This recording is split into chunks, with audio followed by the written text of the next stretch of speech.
Add a bold touch of elegance and artistry to your home or workspace with Makaw Decorative Lime Plaster and Effect Paints.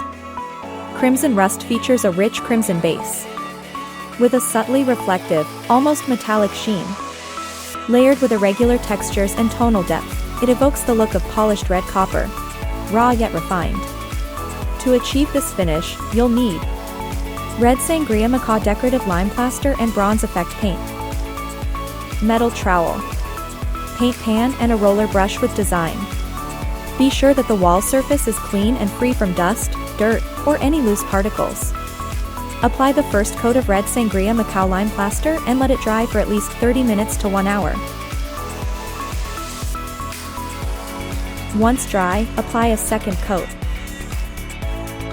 Let it dry again for 30 minutes to 1 hour. Once dry, lightly apply the bronze effect paint lightly using a roller brush with design. Let it dry.